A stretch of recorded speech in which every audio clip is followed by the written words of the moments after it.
Ouzbékistan, avec son histoire riche, son architecture éblouissante et sa culture vibrante, est véritablement une terre de merveilles qui attend d'être découverte. Des rues animées de Tashkent aux anciennes villes de la route de la soie, comme Samarcande, le pays offre un mélange unique de tradition et de modernité.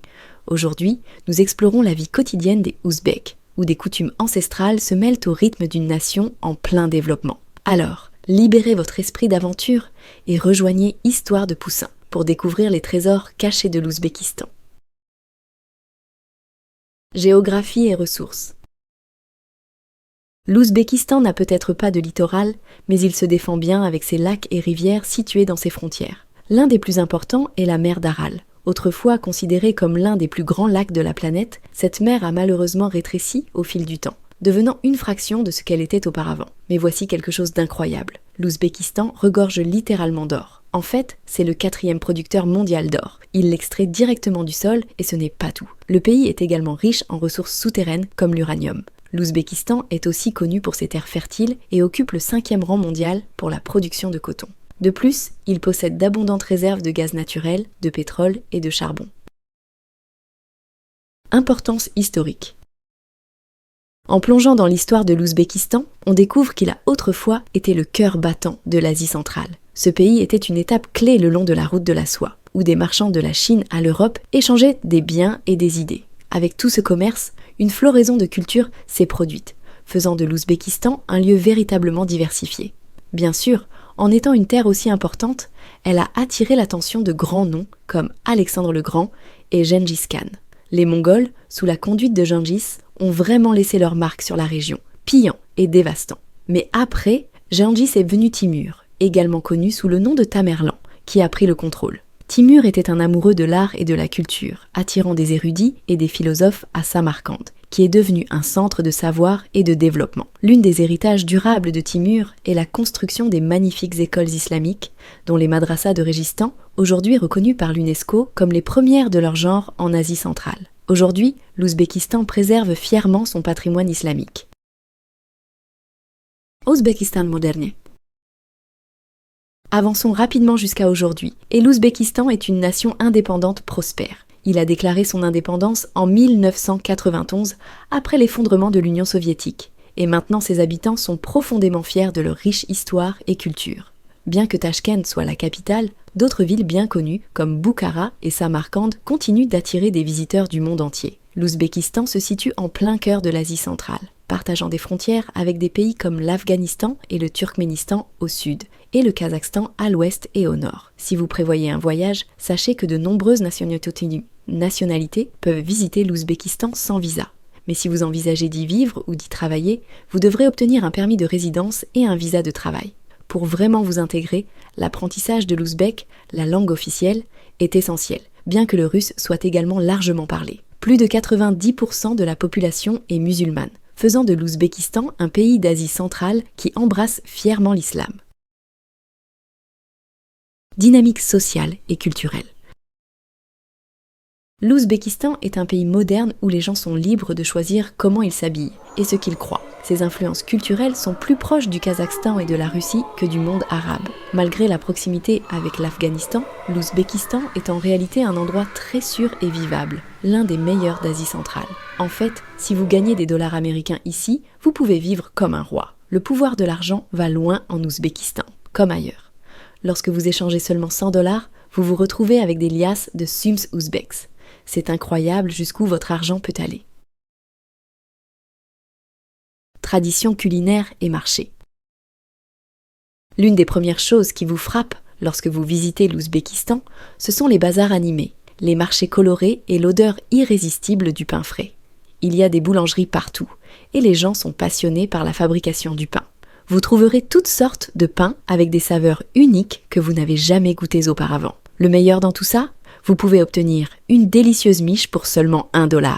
Oui, le pain est en réalité moins cher ici que dans la plupart des endroits en Europe.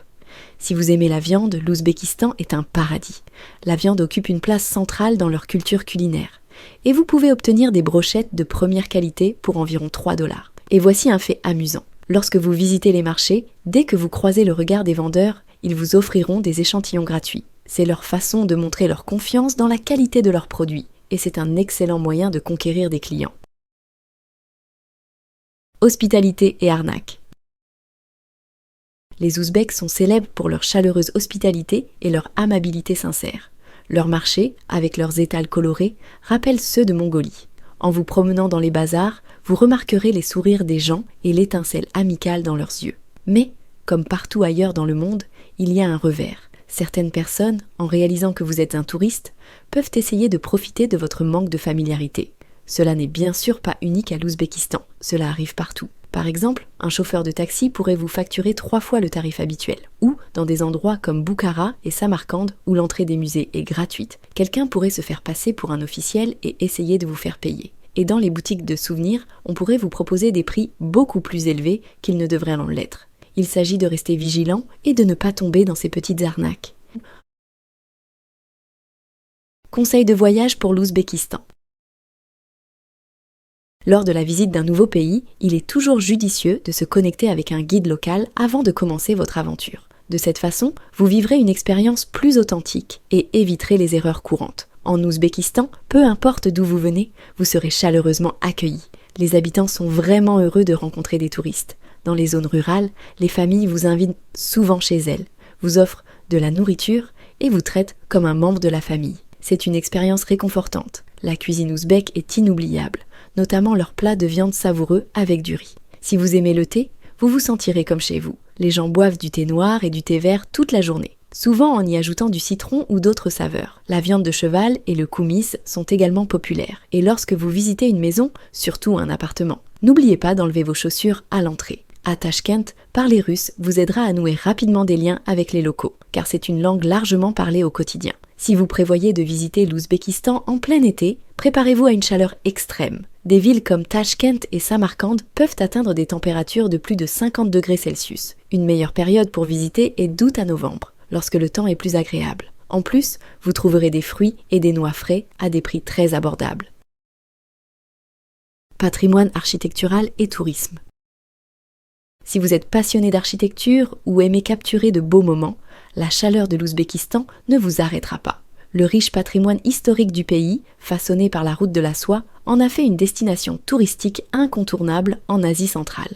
Les soirées dans des villes comme Bukhara, Tachkent et Samarcande sont animées. Vous trouverez de nombreux restaurants offrant des repas délicieux et des spectacles, comme des danses traditionnelles ouzbèques exécutées directement sur la place. Ces danses gracieuses, accompagnées de leurs costumes éblouissants, ajoutent un charme unique, différent de ce que l'on peut voir en Europe. L'Ouzbékistan offre une liberté en matière de consommation d'alcool, si bien que, le soir, vous pouvez savourer des boissons comme la vodka ou le whisky et passer un bon moment dans les bars ou les boîtes de nuit locales. Les week-ends, ces boîtes de nuit sont particulièrement animées, remplies de gens qui profitent pleinement de la soirée.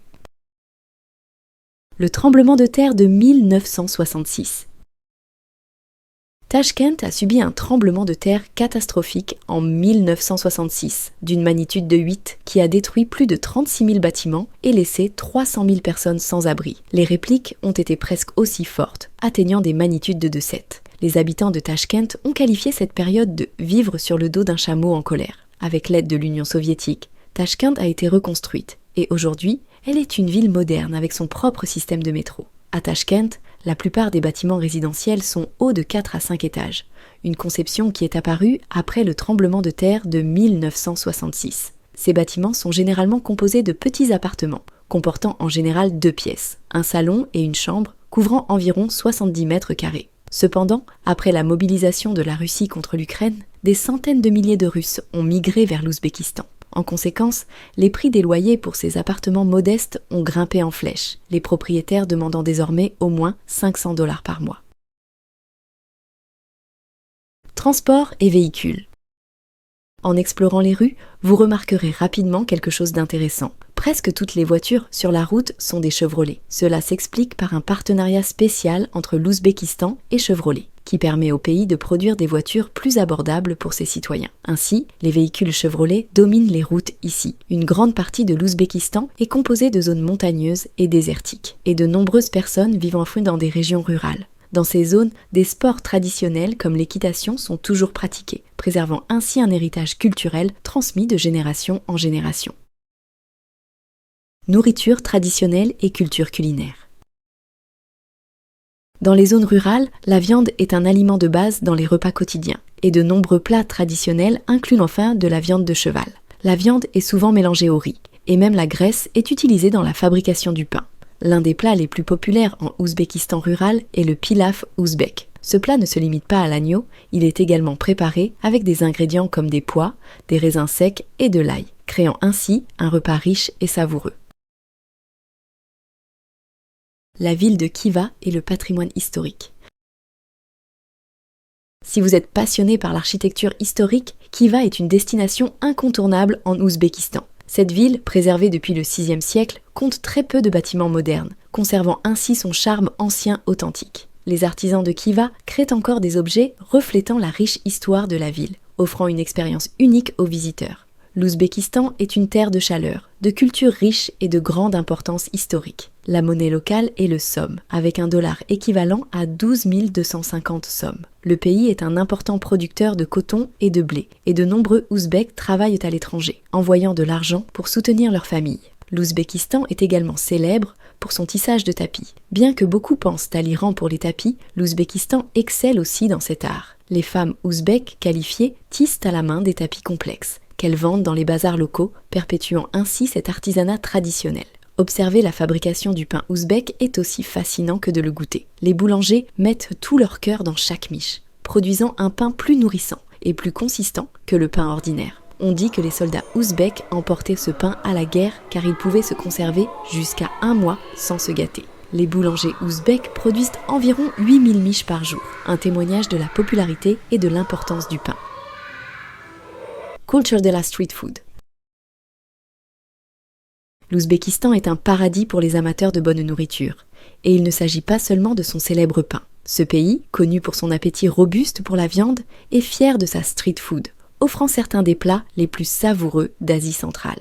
Pendant l'ère soviétique, de nombreuses recettes traditionnelles ont été supprimées, entraînant une perte de certaines saveurs vibrantes de la cuisine ouzbèque. Mais aujourd'hui, les rues sont de nouveau animées par l'arôme de la nourriture délicieuse. Les Ouzbeks revendiquent fièrement être la capitale mondiale du pilaf. Chaque jour, les restaurants locaux commencent à préparer ce plat emblématique dès 8 heures du matin. Et ils ne le font pas en petite quantité. Le pilaf est cuit dans d'immenses chaudrons, capables de nourrir une foule entière. Ces énormes marmites sont remplies de kilos de viande tendre, de riz parfumé, de pois chiches, de carottes et d'une grande quantité d'huile. Imaginez ceci. Un pilaf préparé avec 100 kg de viande nécessite 40 litres d'huile de tournesol. Le processus commence par la cuisson parfaite de la viande dans l'huile, assurant qu'elle perd toute trace de rouge, car une viande mal cuite est inacceptable pour les Ouzbeks. Une fois la viande parfaitement cuite, ils ajoutent les carottes et les pois chiches pour qu'ils absorbent toutes ces saveurs. Le dernier ingrédient, et le plus important, est le riz, qui lie le tout. Le plat mijote pendant des heures, et lorsqu'il est prêt, le pilaf est un chef-d'œuvre riche et savoureux, prêt à être dégusté. Appréciez le pilaf ouzbek. C'est ainsi que la magie opère dans les cuisines ouzbèques. Une fois le pilaf prêt, les chefs disent une prière rapide, mélangent doucement les ingrédients, puis le servent aux convives impatients. Et si vous vous demandez pourquoi le pilaf ouzbek n'est pas blanc pur, c'est à cause des carottes qui donnent au riz une belle teinte dorée, le rendant encore plus appétissant. Quand on pense à la nourriture ouzbèque, 3 choses viennent à l'esprit. Le pain, le riz et beaucoup de viande. Ces ingrédients sont le cœur et l'âme de leur cuisine. Donc, si vous prévoyez de visiter ou de vivre en Asie centrale, assurez-vous d'être fan de viande. Le bœuf, l'agneau et même la viande de cheval sont des produits de base courants. Oui, vous avez bien entendu. Certaines familles préparent du pilaf avec de la viande de cheval. Bien que cet amour pour la viande soit indéniable, certains croient que ce sont les huiles et non la viande qui contribuent aux problèmes cardiaques chez les générations plus âgées. Néanmoins, en Ouzbékistan, la nourriture n'est pas seulement une question de nutrition, c'est une célébration de la vie et des traditions. Pâtisserie traditionnelle et méthode de cuisson. Dans l'Ouzbékistan rural, l'une des pâtisseries les plus appréciées est la samsa. En forme de coquillage, la samsa est un pilier de la cuisine ouzbèque, en particulier dans la campagne.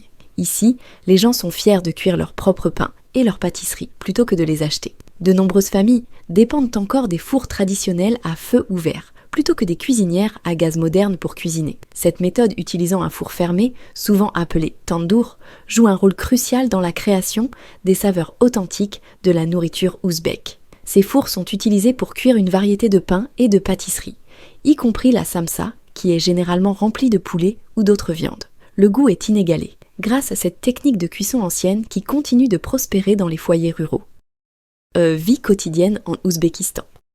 L'Ouzbékistan ne se résume pas seulement à son histoire riche et à sa cuisine incroyable. La vie quotidienne dans ce pays, notamment dans la ville animée de Tachkent, est également fascinante. Avec une population d'environ 3 millions d'habitants, Tachkent est la plus grande ville d'Asie centrale. Si vous avez déjà visité la Russie, vous remarquerez une similitude frappante entre les deux endroits. Les rues de Tachkent sont impressionnamment larges, reflet de la vaste superficie de l'Ouzbékistan, qui couvre 449 000 km². Malgré la taille du pays, sa population relativement petite fait que les villes se sentent souvent spacieuses, avec de grands espaces entre les bâtiments.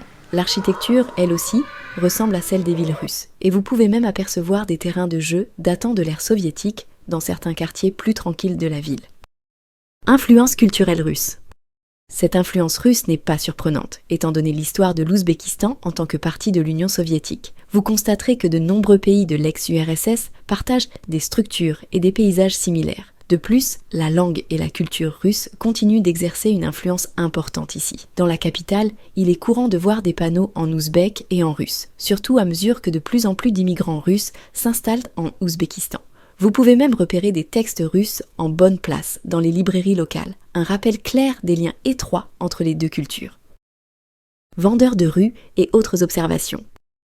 En vous promenant dans les rues de l'Ouzbékistan, vous rencontrerez de nombreux vendeurs de rue vendant toutes sortes de marchandises le long des routes. Ces dernières années, l'Ouzbékistan a ouvert ses portes au monde, accueillant des chaînes de magasins mondiales, marquant ainsi un virage par rapport à son économie autrefois fermée. Cependant, malgré ces progrès, il y a encore des moments poignants, comme voir des enfants mendier dans les rues de Tachkent. Malheureusement, ces enfants sont souvent envoyés par d'autres pour demander de l'argent, et s'ils ne réussissent pile pas, ils disparaissent rapidement.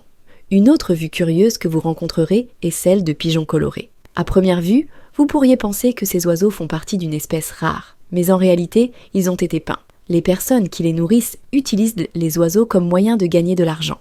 Si vous voulez prendre une photo avec ces pigeons, vous devrez payer un petit montant. C'est un aperçu à la fois intéressant et poignant de la vie quotidienne en Ouzbékistan. Système de métro et transport. À Tachkent, le système de métro joue un rôle vital dans les déplacements quotidiens. C'est le moyen privilégié de se déplacer en ville et il occupe une place spéciale dans l'histoire de l'Asie centrale. Construit en 1977, c'était le tout premier métro de la région et il reste un élément clé de la vie urbaine. L'un des aspects les plus impressionnants de l'influence soviétique se reflète dans le savoir-faire des stations de métro, qui sont autant des œuvres d'art que des espaces pratiques. Les stations de métro en Ouzbékistan, notamment celles construites à l'époque soviétique, continuent d'émerveiller les passagers par leur design époustouflant.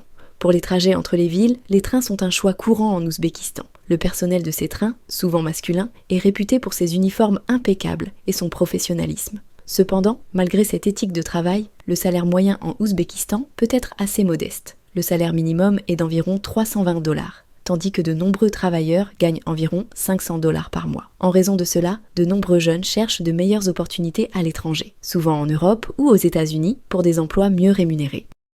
La riche culture de l'Ouzbékistan, sa cuisine délicieuse et ses traditions fascinantes offrent une expérience inoubliable. Mais bien qu'il soit un trésor pour les voyageurs, il peut ne pas être le meilleur endroit pour réussir financièrement sur le long terme. Restez à l'écoute de Histoire de Poussin pour des perspectives uniques sur les pays du monde entier. N'oubliez pas de vous abonner pour votre prochaine grande aventure.